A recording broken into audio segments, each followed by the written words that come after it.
चलिए आज का जो हमारा लेक्चर होगा 4.3 जिसके अंदर में हम डिफरेंशियल इक्वेशन को आगे कंटिन्यू करेंगे। पीछे हमने वेरिएबल सेपरेबल मेथड के बारे में पूरी जानकारी ले ली है। आज जो पढ़ेंगे वो बहुत इंपॉर्टेंट रहेंगे टॉपिक्स, जहाँ से आपके एग्जाम में क्वेश्चंस बनते हैं। काफ़ी इंपॉर्टेंट भी है और थोड़े से कंसेप्चुअल तरीके से इनको पढ़ने का मतलब फॉर्मूले जो हैं उनको आपको याद रखना पड़ेगा। ठीक है, चलिए उनके बारे में बात करते हैं, क्या क्या हमने पहले पढ़ा है और अभी क्या पढ़ने वाले हैं। देखिए, जो हमारी पिछली क्लास थी उसके अंदर में आप लोगों ने देख लिया होगा इंटीग्रेटिंग फैक्टर कैसे निकालते हैं और इनके सॉल्यूशन जो होते हैं हमारे पास में उनके कैसे आप इनको फाइंड आउट करते हैं।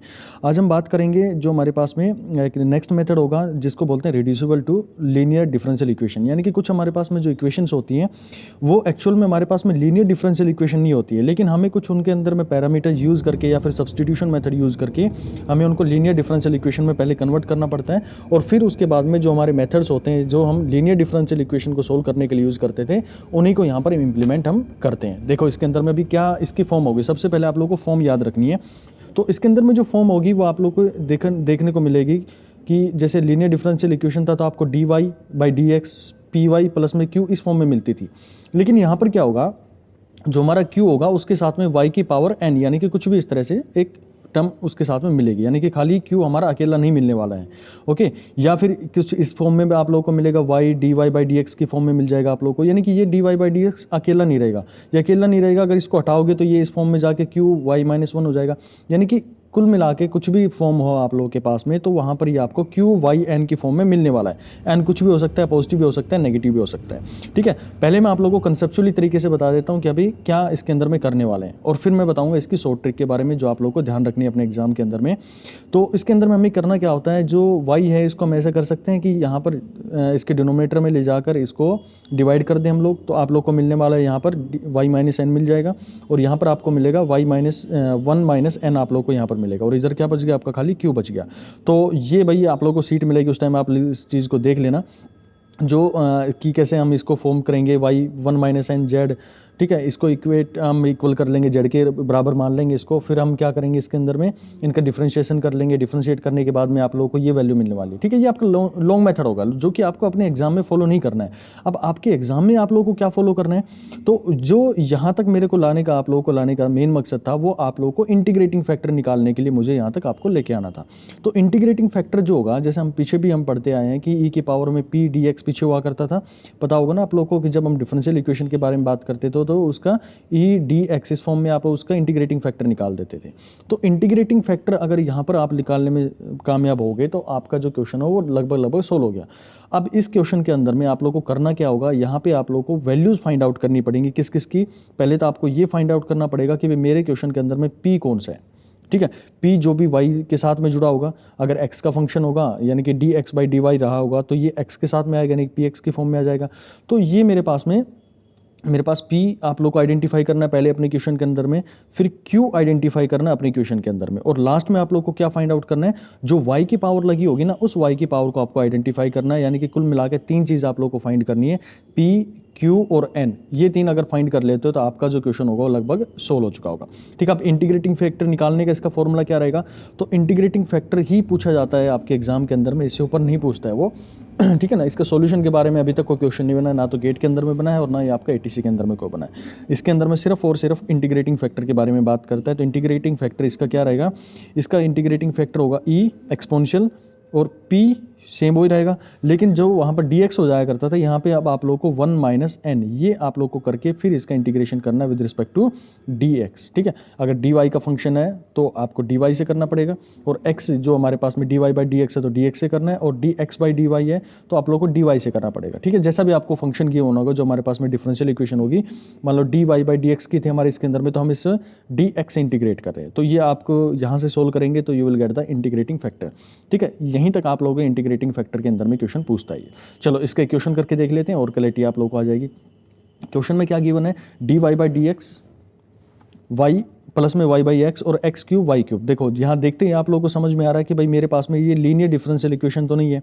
ठीक है, क्यों नहीं है भाई मेरे पास में लीनियर डिफरेंशियल इक्वेशन, ये क्योंकि यहाँ पर जो मेरे पास में y की जो मेरे पास में डिपेंडेंट वेरिएबल था उसकी टर्म x के साथ में मल्टीप्लाई हो गई है। ओके, तो यहाँ से आप फाइंड करोगे आप लोग, तो p आप लोग को क्या मिलने वाला है, p आप लोग को मिलेगा भाई मेरा फंक्शन किसका है, y डिपेंडेंट वेरिएबल है, तो y को छोड़ दो, जो सॉरी वाई को छोड़ दो और जो हमारे पास में इंडिपेंडेंट वेरिएबल है उसकी फॉर्म में आप क्या निकालोगे, एक्स निकालोगे, तो आप लोगों को पी मिला 1/x मिला। उसी तरह से क्यू, पूरा हमारे पास में क्यू कंसिडर करके चलना है इसको, कि बेशक इसके साथ में वाई जुड़ रहा है लेकिन हमें इसको पूरा वाई क्यूब, सॉरी हमारे पास में इस पूरे को क्यू मान के चल लेना आप लोगों को। तो इससे क्या होगा, हमारे पास में इसका पूरा जब क्यू मान लोगे तो इसका जैसे हम लीनियर डिफरेंशियल इक्वेशन को सोल्व करते हैं उसी तरह से इसको हम अप्रोच कर सकते हैं। ओके, अब आप लोगों को इसके अंदर में इंटीग्रेटिंग फैक्टर निकालना होगा। पी आपको पता चल गया, क्यू आपको पता चल गया, एन आप लोगों को पता चल गया। तो अब निकालना क्या, आपको इंटीग्रेटिंग फैक्टर निकालना है। क्या आपको इंटीग्रेटिंग फैक्टर का फॉर्मूला नहीं पता है? बिल्कुल पता है। क्या पता है इसके अंदर में, जब भी हमारे पास में इस तरह की इक्वेशन आती है then you have to put down E exponential P 1 - n dx, यही पुट करना होगा। अब आप लोग इसकी वैल्यूज़ को पुट कीजिएगा। पी की वैल्यू क्या भाई, 1/x यहाँ पर लिख दिया आप लोगों ने। फिर क्या आएगा मेरे पास में 1 - n, और n की वैल्यू क्या मेरे पास में 3 है, तो 1 - 3 2 हो जाने वाला है। ठीक है, अब इसको जब आप सोल्व करेंगे तो आप लोग को क्या मिलेगा इसके अंदर में, 1/x इंटू में 2, यानी कि ये मेरे को मिलेगा कुछ इस तरह का 2/x और dx। क्या आप लोगों को इसका इंटीग्रेशन करना आता है भाई? बिल्कुल आता है। कैसे करेंगे इसका इंटीग्रेशन, -2 कॉमन ले लो, अंदर क्या बचेगा 1/x dx, और ये इसका बहुत अच्छे तरीके से आप लोगों को आता है कि जब हमारे पास 1/dx होता है तो उसका हमारे पास में होता है log x होता है भाई इसका। ठीक है, अब ये पावर इसके बाहर लग रही है, सॉरी इसके अंदर में जब आप इसको सोल्व करेंगे तो आप लोगों को क्या मिले, -2 log x मिलेगा। ठीक है, और ये इसके साथ में बाहर लगा हुआ है ना, अगर इसकी जो मल्टीप्लिकेशन जिससे हो रहा है तो अगर आप चाहो तो इसको इसकी पावर में भी हम लेके जा सकते हैं log के केसेस के अंदर में। तो आप लिख सकते हैं इसको log x - 2, बार बार मैं इस चीज़ को यूज़ करूँगा आगे, तो log x की पावर -2 हो गया, और नीचे क्या एक्सपोनेंशियल है, तो मैंने कई बार आप लोगों को बताया एक्सपेंशियल और log आपस में एक दूसरे को कैंसिल आउट कर देते हैं। तो आपके पास में जो बनने वाला है दैट विल बी x की पावर -2 बचेगा, और आप इसको लिख सकते हैं 1/x2 लिख सकते हैं। ठीक है, तो ये आपका इंटीग्रेटिंग फैक्टर आ गया। इससे ऊपर अभी तक वही कोई क्वेश्चन पूछा नहीं गया, इंटीग्रेटिंग फैक्टर का ही लगभग इसके अंदर में क्वेश्चन से पूछे गए हैं पीछे। ठीक है, नेक्स्ट क्वेश्चन की हम बात करते हैं। तो नेक्स्ट क्वेश्चन देखो भाई, x dy/dx प्लस में y² log x, इसका इंटीग्रेटिंग फैक्टर निकालने के लिए बोल रहा है। तो सबसे पहले तो आप लोग को ये देखना चाहिए कि क्या मेरे पास में ये डिफरेंशियल इक्वेशन जो लीनियर है, बिल्कुल ये मेरे पास में लीनियर डिफरेंशियल इक्वेशन नहीं है। ठीक है, क्यों नहीं है, क्योंकि मेरे पास में जो डिपेंडेंट वेरिएबल है वो यहाँ पर मल्टीप्लिकेशन में आ रहा है। ओके, अब आप लोग की जो मेन जो फॉर्मेशन होती है वो होती है dy/dx, जो उसकी स्टैंडर्ड फॉर्मेशन होती है। ठीक है, फिर आप पी वाई प्लस में और इक्वल टू क्यू, जो ये हमारे पास में लीनियर डिफरेंशियल इक्वेशन इस फॉर्म में हम लिखते हैं। तो आपको इसी फॉर्म में करना पड़ेगा। तो एक्स को क्या करो, हर तरफ में डिवाइड कर दो भाई। यहाँ से आप लोग डिवाइड करेंगे then you will gate dy/dx, यहाँ पर आप लोग को मिलने वाला y/x, और यहाँ पर क्या मिलने वाला है y² log x divided by x आप लोगों को मिलने वाला है भाई। ठीक है, अब क्या करना है आप लोगों को, ध्यान दो। अब p, q और n तीन टर्म आप लोगों को फाइंड करने के लिए मैंने बोली थी। तो p आप लोगों ने निकाल लिया, 1/x आप लोगों को मिल गया। q आप लोगों को पता चल गया कि भाई ये पूरा जो टर्म आया ना मेरे पास में, जब यहाँ पर dy/dx सेपरेट है मेरे पास में, पहला काम तो यही होना चाहिए कि dy/dx अकेला होना चाहिए। इधर चाहे आप कुछ भी कर लो, लेकिन ये भाई मेरे पास में जो डिफरेंशियल है ना बिल्कुल अलग रहना चाहिए। ठीक है, तो आप लोगों ने कर लिया भाई। q आप लोगों को क्या मिला, q मेरे पास में जो पूरा टर्म था ये मिल गया। और n क्या मिलेगा, n बता सकते हो? बिल्कुल, क्योंकि आप सबको पता है कि भाई मेरे पास में डिपेंडेंट वेरिएबल क्या है, y है। तो y की इसके अंदर में जो पावर रही होगी वही मेरे पास में उसका n रहा होगा, तो n = 2 मेरे पास में आ गया। ओके, अब क्या इंटीग्रेटिंग फैक्टर निकालना बड़ा डिफिकल्ट हो गया अब इसका? जी नहीं, बहुत आसान हो गया अब तो ये आप लोगों के लिए। आप रखो वैल्यू इसकी e की पावर p 1 - n के अंदर में। तो p की वैल्यू क्या है, ये मेरे पास में 1/x है। n की वैल्यू क्या है मेरे पास में 2 है, तो यहाँ पर रख दी 1 - 2, और dx आप लोग के पास में मिल गया भाई। अब यहाँ पर जो बनेगा दैट विल बी, ये पूरा इंटीग्रेटिंग फैक्टर भाई -1 डिवाइडेड बाई x dx बच गया मेरे पास में। ओके, अब इसको सोल्व करेंगे आप लोग तो क्या मिलने वाला है, log x मिलेगा, और ये माइनस का बाहर मिलेगा इसके अंदर में। ठीक है, अब और मैंने बताया था कि -1 भी आप इसको लिख सकते हैं। तो जो इसके बाहर लगा होता है, जो कोफिशिएंट इसके साथ में मल्टीप्लाई में होता है, वो इसकी पावर में चला जाता है। तो आप इसको ये भी लिख सकते हैं कि ये मेरे पास में log x की पावर -1 है। ये भाई log का एक ना इसकी प्रॉपर्टी होती है, अगर किसी को ध्यान नहीं है तो मैं बता देता हूँ कि a log x, ये अगर ऐसे लिखा हुआ है ना तो आप इसको ये लिख सकते हैं log x की पावर a, ये आप लोग इसको लिख सकते हैं। तो उसी प्रॉपर्टी का मैं बार बार यहाँ पर यूज़ कर रहा हूँ, और यही बार बार यूज़ होने वाली है आपके एग्जाम के अंदर में। ठीक है, इस पूरी डिफरेंशियल इक्वेशन के, तो ई और लोग एक दूसरे को कैंसिल कर देंगे and you will get the answer 1/x आप लोग को मिलने वाला है। ठीक है, चलिए भाई हम आगे बात करते हैं इसको लेके। नेक्स्ट हमारे पास में भाई ये हमने जो लीनियर डिफरेंशियल इक्वेशंस थी उनके दोनों मेथड्स के बारे में बात कर ली। जो हमारे पास में लीनियर डिफरेंशियल इक्वेशन जब स्टैंडर्ड गिवन हो, और दूसरा हम लोगों ने फाइंड आउट करके देख लिया है कि जब हमारे पास में स्टैंडर्ड फॉर्मेशन में गिवन नहीं हो। लीनियर डिफरेंशियल इक्वेशन का आप लोगों को फॉर्मूला मैंने बताया था कि ये आपको स्टेप यूज़ करने होते हैं। पहले पी और क्यू को फाइंड करो, फिर आप इंटीग्रेटिंग फैक्टर को फाइंड करो, जिसके अंदर में आप लोग पी ई की power P D x use करके उसका निकाल लेते हैं। तो यही इंटीग्रेटिंग फैक्टर होता है। और फिर उसका जनरल सॉल्यूशन आप लोगों को दिया था मैंने कि वाई, फिर उसको इंटीग्रेटिंग फैक्टर से मल्टीप्लाई करो, क्यू और इंटीग्रेटिंग फैक्टर से मल्टीप्लाई करके dx के रिस्पेक्ट में आप उसको इंटीग्रेट कर दो, और प्लस में आप लोग एक कांस्टेंट वहाँ पर जुड़ जाएगा। वो ये पूरी फॉर्मेशन आप लोगों ने, जो क्वेश्चन था पिछला सीट भी आप लोग को दी गई थी, उसके अंदर में आप लोगों ने बहुत अच्छे से देख लिया होगा। फिर हमने पढ़ा कि भाई कोई हमारे पास में लीनियर डिफरेंशियल इक्वेशन की फॉर्म में नहीं है, ठीक है, स्टैंडर्ड फॉर्मेशन में नहीं है, तो उसको हम रिड्यूस करते हैं, और रिड्यूस करके हम उसको लीनियर डिफरेंशियल इक्वेशन में बनाते हैं, जिसको आप बर्नौली इक्वेशन के नाम से भी जानते हैं। और जो हमारे पास में लीनियर डिफरेंशियल इक्वेशन होते हैं उनको लेबनीज इक्वेशन के नाम से भी हम जानते हैं। ओके, तो ये आप लोगों ने अभी देख लिया कि कैसे इनको सोल्व करते हैं। तो इनकी की पॉइंट एक ही चीज़ है, हमें इंटीग्रेटिंग फैक्टर इनका निकालना होता है, और इंटीग्रेटिंग फैक्टर निकालने का आप लोगों ने यहाँ पर बहुत अच्छे से इनकी प्रैक्टिस कर ली होगी। ठीक है, इन क्वेश्चन को एक दो बार करके देखना, आपको और क्लैरिटी आ जाएगी। चलिए अब बात करते हैं नेक्स्ट हमारे पास में मेथड है, जिसको आप homogeneous ordinary differential equation method के नाम से जानते हैं। ठीक है, ये बड़ा इंपॉर्टेंट हमारे पास में मेथड है। इसके कुछ हमारे पास में पॉइंट्स होते हैं, वो आप लोग को ध्यान रखने पड़ेंगे। अब बात करें कि भाई होमोजीनियस होता क्या है। पहली चीज़ तो ये कि होमोजीनियस होता क्या है। होमोजीनियस का मतलब ये होता है कि आपके पास में मान लो कोई फंक्शन है, जैसे मान लो मैं लिख दूं x प्लस में y लिख दिया मैंने, और नीचे लिख दिया मैंने 2x प्लस में 2y ये लिख दिया मैंने, ठीक है, या 3y कुछ भी लिख सकता हूँ मैं इसके अंदर में।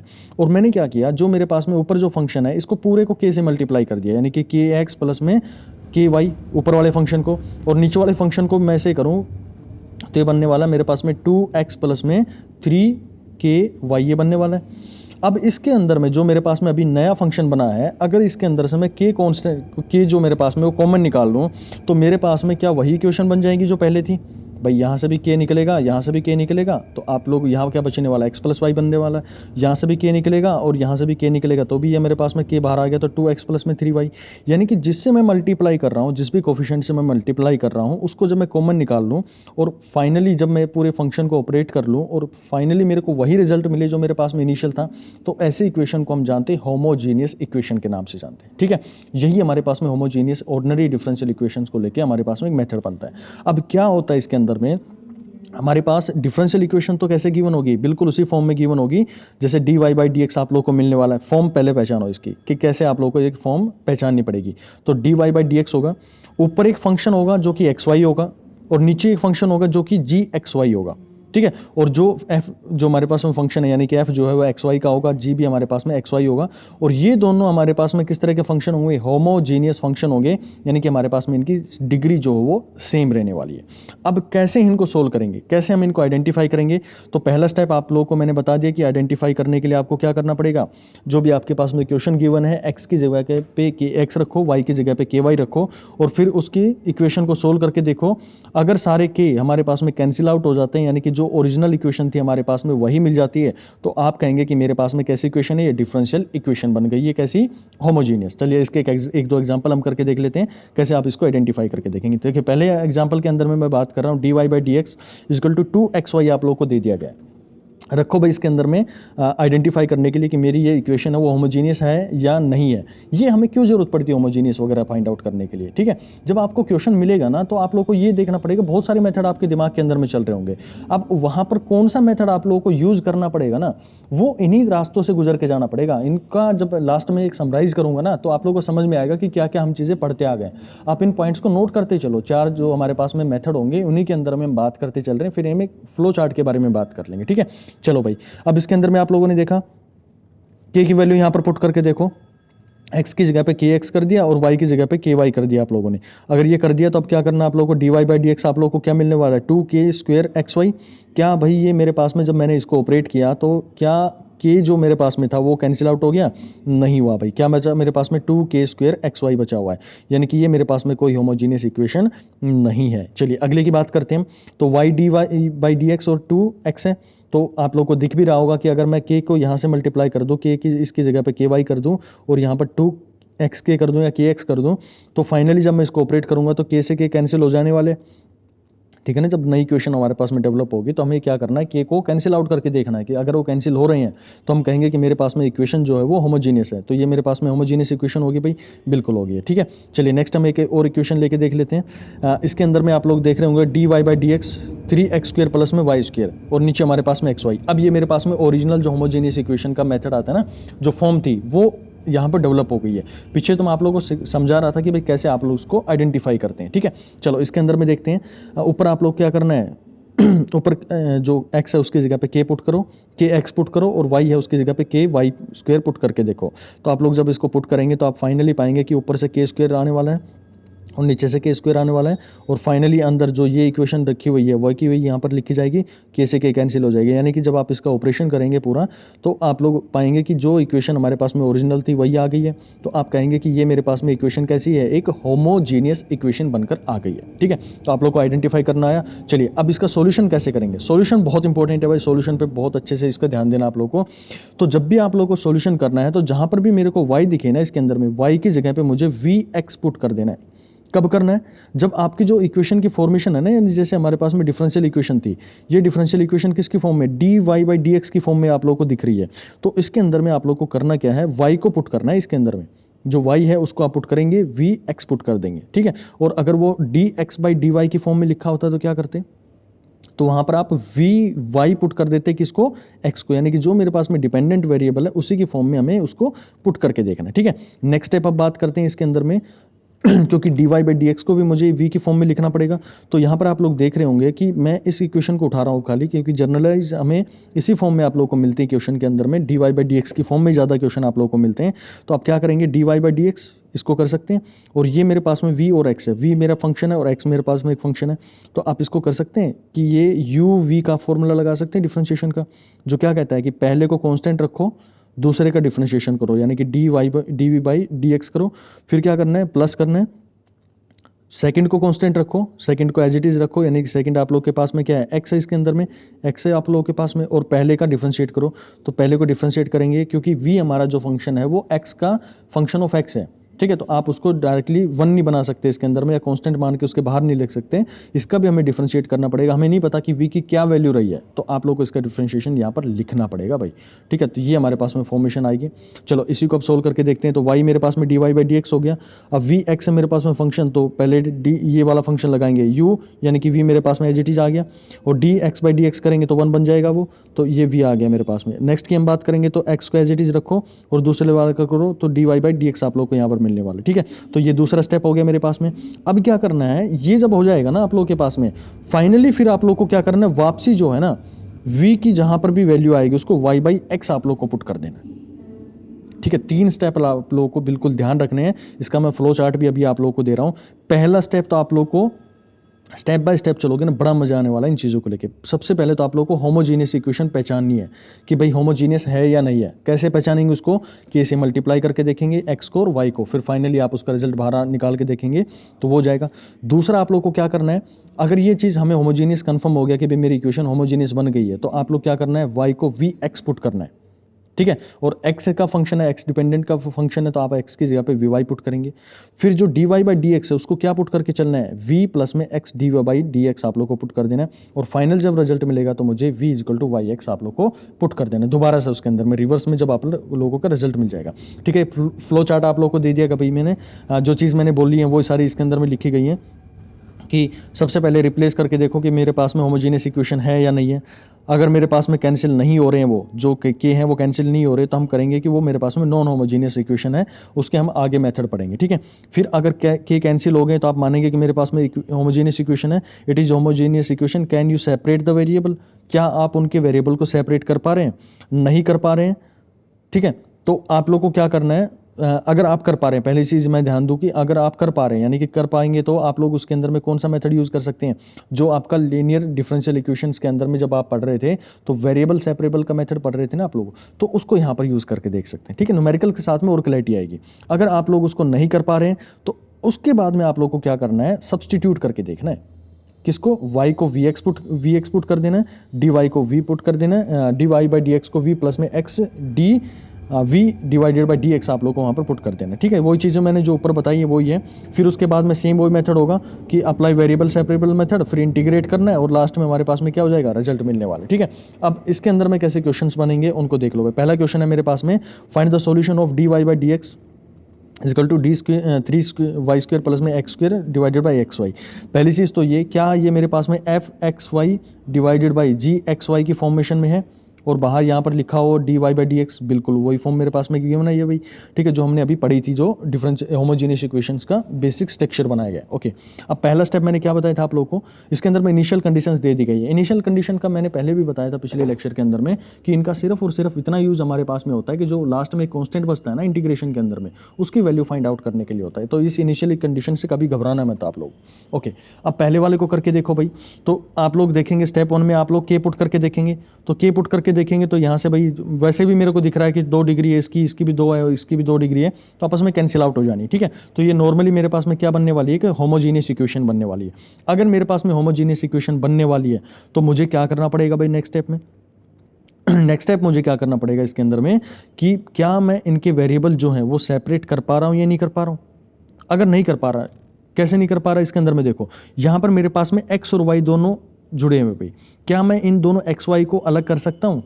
नहीं कर सकता भाई। प्लस में होता तो मैं इनको अलग कर लेता, लेकिन यहाँ मल्टीप्लिकेशन में तो इनको मैं एक दूसरे से अलग नहीं कर पा रहा हूँ। तो इसके केस के अंदर में मुझे अब क्या पुट करना पड़ेगा, नेक्स्ट स्टेप मेरे को क्या बोला गया था, पर कर पा रहे हैं तो भाई वेरिएबल सेपरेबल लगा दो, नहीं कर पा रहे तो आप वैल्यू पुट कर दो। क्या वैल्यू पुट करनी है, y की जगह पे वी एक्स पुट कर देना है, और जहां भी आप लोगों को D Y by D X मिलने वाला है वो v प्लस में एक्स डी वाई आप लोग को पुट कर देना। ये आप लोग को समझ में आ गया होगा कि ये मैं कहाँ से इस टर्म को लेकर आया हूँ, ठीक है।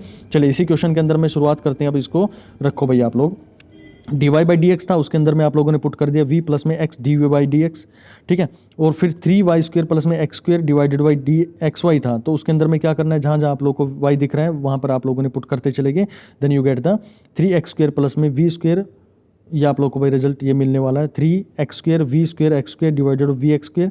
और जब यहाँ से आप लोग इसके x कॉमन निकालेंगे then you will get the 3 plus में v square divided by v आप लोग को मिलेगा। चलिए अब इसको क्या करना है क्या अब मैं इसको डिफरेंशिएट कर पा रहा हूँ, सेपरेट कर पा रहा हूँ वेरिएबल्स को? बिल्कुल भाई, यहाँ पर हम इसको कर पाएंगे। जो v था उसको भी उधर लेके जाओ, तो finally you will get the answer. जो आप लोग इसको पूरा एक तरफ में v के और एक तरफ में x के वेरिएबल जब आप ले आओगे तो आप लोग को जो मिलने वाला है वो ये मिलेगा कि देखिए यहाँ पर, हाँ, जब यहाँ पर लेके आएंगे तो v भी रहा है इसके डिनोमिनेटर में, तो v यहाँ पर मल्टीप्लाई हो जाएगा। थोड़ा सा स्टेप को मैं लिख देता हूँ भाई, D we by D X आप लोग को यहाँ मिलेगा, ठीक है। और ये मेरे पास में v यहाँ पर इक्वल टू 3v लिखा हुआ है और यहाँ पर लिखा हुआ मेरे पास में x, ठीक है। तो v मेरे को इधर लेके आना है, तो ये मेरे पास बन गया v dv बन गया। x को उधर लेके जाना है तो मेरे पास में ये 3dx बच गया, लेकिन ये x वेरिएबल और जुड़ा हुआ है तो इसको डिनोमिनेटर में चला जाएगा dx, ठीक है ना। यहाँ तक समझ आएगा। वो चीज़ मैंने यहाँ पर इसके साथ में लिखी हुई है कि dv बाई ये v का फंक्शन है और v को हम इंटीग्रेट कर दें with respect to dv, then you will get 3 by X dx आप लोग को यहाँ पर मिलने वाले, ठीक है। अब देखो इसका आपको इंटीग्रेशन करना बिल्कुल बहुत अच्छे तरीके से आता है कि कोई भी आपके लोगों के पास में वेरिएबल है इस तरह का, तो जो भी हमारे पास में पावर है उसको पावर को ऐड करो, 1 + 1 यानी कि 2 हो गई है, और जो यहाँ पर अब आया है उसको इसको डिनोमिनेटर में लिख दो। तो ये आप लोगों ने लिखा, यहाँ पर आप लोगों के पास में v स्क्र डिवाइड बाई 2 मिल गया। ये आप लोग को काफ़ी टाइम से करते आ रहे हैं कि 1/x का log x होता है, तो यहाँ पर आप ln x या फिर log x आप लिख सकते हैं। उसके अंदर बेस जो होता है उसका एक्सपोनेंशियल होता है, ठीक है। log x भी लिख रहे हैं तो आप लोग को लिखना चाहो तो log e x आप लिख सकते हैं, ठीक है। और e के साथ में आप लोग उसको जब पावर में आ जाता है तो इसके ज़्यादा कोई हमारे पास में इंपॉर्टेंस नहीं होती है, ये आप लिखो या ना लिखो, लोग आपस में कट जाने होते हैं उसके अंदर। हमें बाय डिफ़ॉल्ट ये पता होता है कि हम उसके लोग ई बेस के ऊपर में काम कर रहे हैं। चलिए तो ये आप लोग फाइंड आउट करेंगे, then you will get the result y square divide by 2x square 3 ln x plus में c। अब ये c आ गया। अब c की वैल्यू कैसे निकालेंगे, तो मैंने बताया था कि इसको फाइंड आउट करने के लिए आप इनिशियल कंडीशंस का यूज़ करते हैं। तो इनिशियल कंडीशन आप लोगों के पास में थी y = 1 वैन x = 1, तो x की वैल्यू जब 1 रहेगी तो आप लोगों को y जो है 1 मिलने वाला है, तो यहाँ पर y की वैल्यू 1 और x की वैल्यू 1 पुट कीजिएगा, then you will get the c coefficient that will 1/2, 1/2 आप लोग को मिलेगा। अब जो आपके पास में फाइनल रिजल्ट आया ये वैल्यू यहाँ पर पुट कर। देखिए जब मैं इस क्वेश्चन को करवा रहा हूँ ना तो आपको लग रहा है कि बहुत लेंदी मेथड चल रहा है। भाई बहुत लेंदी नहीं है ये, क्योंकि यहाँ पर आप लोग को फर्स्ट टाइम आप इसको इंटरफेस कर रहे हैं ना, इंटरेक्ट हो रहे हैं इस क्वेश्चन से, तो थोड़ा सा आप लोग को लग रहा होगा कि भाई ये मेरे पास में थोड़ा सा लेंदी क्वेश्चन चल रहा है। ठीक है, उस तरह का नहीं है। अगर स्टेप बाय स्टेप आप चलते चलेंगे तो बहुत ईजिली इनको क्वेश्चन को कर लेंगे। गेट के क्वेश्चन है, कोई मैं कहीं और से नहीं उठा के लेके आया, गेट के ही क्वेश्चन आए हुए हैं, उन्हीं को यहाँ पर मैं आप लोगों के साथ में सोल्व कर रहा हूँ। ठीक है चलिए, ये तो था हमारे पास में नॉर्मल जब आपके पास में इक्वेशंस गिवन हो, जैसे फंक्शन में गिवन हो, टिग्नो जो अलजेब्रिक फंक्शन गिवन हो, जैसे एक्स स्क्वायर की फॉर्म में दे रखा था आप लोग को फंक्शन। ठीक है, अगर मान लो आप लोग को टिग्नोमेट्रिक फंक्शन मिल जाए, एक्सपोनेंशियल फंक्शन मिल जाए, तब क्या करेंगे? ठीक है ना, जैसे आप लोग को ये मिल गया भाई साइन थीटा आप लोग को मिल गया, तो वहाँ पर क्या करेंगे आप लोग? या फिर आप लोग को मिल गया साइन वाई बाई एक्स ऐसे फॉर्म में मिल गया आप लोग को, तब क्या करेंगे आप लोग? तो उस क्वेश्चन के अंदर में ध्यान रखना आपको चेक तो वही करनी है कि होमोजीनियस है या नहीं है पहले, तो सबसे पहले ठीक है होमोजीनियस है या नहीं है। फिर आपको क्या देखना है कि ट्रिग्नोमेट्रिक फंक्शन है या एक्सपोनेंशियल फंक्शन है। अगर वो ट्रिग्नोमेट्रिक फंक्शन है तो जो उसका एंगल है ना भाई, जो भी उसका एंगल आएगा उसको आप v पुट कर देंगे। और अगर एक्सपोनेंशियल फंक्शन आ रहा है तो एक्सपोनेंशियल फंक्शन की जो पावर है ना उसको v पुट कर देंगे। जैसे आप लोग को मैं बोल दूं e की पावर y/x है भाई। ठीक है, ये पूरा मैं जब चेक करूंगा तो मेरे पास में एक्सपोनेंशियल फंक्शन जब आप इसको पुट करेंगे, k की वैल्यू को पुट करके देखेंगे तो आपको होमोजीनियस मिलने वाला है। तो जब आप पुट करेंगे इसको सोल्व करने के लिए तो आपको y/x की जो वैल्यू है ना इसको v पुट कर देना है। और जैसे यहाँ पर मैंने बताया कि साइन मतलब y/x ऐसे दे रखा, आपको एंगल दे रखा है, तो ये जो y/x है या x/y की फॉर्म में आप लोगों को क्वेश्चन मिलेंगे मैक्सिमम टाइम पे। ये एंगल जो होगा या तो y/x मिलेगा या x/y मिलेगा उसके अंदर में। तो ये जो एंगल बनाना है इसको आपको क्या पुट कर देना है? v पुट कर देना है, एंगल को पुट कर देंगे। पिछले में हम क्या कर रहे थे? पिछले में हम जो dy/dx था, सॉरी जो हमारे पास में y था उसको हम vx पुट कर रहे थे, वो चीज़ यहाँ पर कर रहे हैं हम इस चीज़ को लेके। यहाँ पर एंगल को करेंगे और इसके अंदर में हम पावर को करेंगे। चलो भाई आगे बात करते हैं इस क्वेश्चन को लेके। जैसे मेरे पास में एक फंक्शन गिवन है दैट इज इक्वल टू ये रहा dy/dx माइनस y/x और e की पावर yx। ठीक है, आप इसके अंदर में सेम वो प्रोसीजर करेंगे। क्या करना है आप लोगों को? पहले इसकी होमोजेनिटी चेक करनी है। होमोजेनिटी चेक करेंगे तो सेम आपको वही इक्वेशन मिलने वाली है। आप इसको सोल्व करके देखना भाई इसको, ठीक है, और चेक करेंगे इसको। चलिए अब आगे बात करता हूँ इसको। तो इसमें मेरे को बोला गया कि भाई आप लोग को जो y/x है यानी कि पावर जो है, एक्सपोनेंशियल फंक्शन आ गया ना इसके अंदर में, इसके अंदर में एक्सपोनेंशियल फंक्शन आ गया तो आपकी सबसे पहले नज़र एक्सपोनेंशियल फंक्शन पे जानी है। तो एक्सपोनेंशियल फंक्शन की जो पावर है ना उसको आपको v पुट कर देना है। इसको v पुट करेंगे तो आपको पता है कि v जब इसको पुट करेंगे तो ये d ये इधर हो जाना है, y इक्वल टू vx हो जाएगा। और सेम हमारे पास में जब dy/dx, इसको भी तो मुझे चेंज करना पड़ेगा ना, d इसकी dv और dv और dx के फॉर्म के अंदर में, तो इसको भी इंटीग्रेट करो आप लोग। जब इंटीग्रेट करेंगे तो क्या ये वही वैल्यू आ गई जो हम पिछले फॉर्मेशन के अंदर में पढ़ रहे थे? बिल्कुल वही है, मेरे पास में वैल्यू बनकर आ गई है। ठीक है, अब क्या करना है आप लोगों को भाई? अब इसके अंदर में जहाँ भी dy/dx है, जहाँ भी आप लोगों को dv/dx आप लोगों को मिल रहा है उसके अंदर में ये वैल्यू पुट करेंगे dy/dx की जगह पे, और y/x जहाँ पर भी आप लोग को मिला, क्योंकि पावर को आप पावर थी ना, तो हर जगह पे जहाँ भी y/x मिलेगा उस इक्वेशन के अंदर में आपको v पुट कर देना है। तो यहाँ पर आप इसको v मिल जाएगा आप लोग को। और यहाँ पर e था, e के अंदर में भी क्या जाना मेरे पास में, e की पावर v आ जाएगा इसके अंदर में। ठीक है, अब भाई इसको सोल्व करके देख लो। x की टर्म एक तरफ में ले जाओ और v की टर्म एक तरफ में लेके चलो। ओके, अब ये v से v मेरे पास में कैंसिल आउट हो जाएगा, तो यहाँ क्या बचेगा? x dv/dx, और इधर मेरे पास में एक्सपोनेंशियल का फंक्शन v बचने वाला है। ठीक है, v के फंक्शन को आप एक साइड में ले आओ और x के फंक्शन को एक तरफ लेके चलो। तो ये हो जाएगा भाई ये x/dx है ये, तो यहाँ पर ये e की पावर इस साइड में, तो ये बनने वाला है e की पावर माइनस v dv बन जाएगा यहाँ पर। और जब ये इस साइड में जाएंगे तो ये बनने वाले हैं dx/x बनने वाला है। ये इंटीग्रेट दोनों साइड में करके देखो भाई इसको। ठीक है, तो इंटीग्रेशन आप लोग को भाई बार बार मैं ये समझा चुका हूँ, बार बार वही चीज़ें इसके अंदर में ये यूज होंगी। तो e की पावर माइनस v और dx वही हो गया, तो इसको इंटीग्रेट करेंगे देन यू विल गेट। यहाँ ये चीज़ ध्यान रखना कि e की पावर, थोड़ा सा एक क्वेश्चन के अंदर में कहीं डाउट आ रहा था, बार बार कमेंट कर रहे थे आप लोग, तो उसके अंदर में ध्यान रखना कि e की पावर x है ना, उसका जब आप इंटीग्रेशन करते हैं देन यू गेट, ये जो पावर होती है ना ये उसके आगे आ जाती है भाई, ये उसके आगे आ जाती है, तो माइनस हो जाता है, e की पावर माइनस x हो जाता है। ठीक है, तो आप उसको थोड़ा सा करेक्ट कर लीजिएगा। जब हम डिफरेंशियल कैलकुलस पढ़ रहे थे तो वहाँ पर उस चीज़ को थोड़ा सा फ्लो में उसको पॉजिटिव बता दिया गया था उसके अंदर में। ठीक है, तो आप ध्यान रखना कि पावर भी उसके आगे लगती है भाई। ओके, चलिए इसके अंदर में जब इंटीग्रेट करेंगे then you will get the answer log n minus e की पावर माइनस वी और log x प्लस में c मिलेगा। अगर कोई इनिशियल कंडीशन आप लोग को गिवन होगी तो भाई वो आप लोग पुट कर लेंगे उसके अंदर में।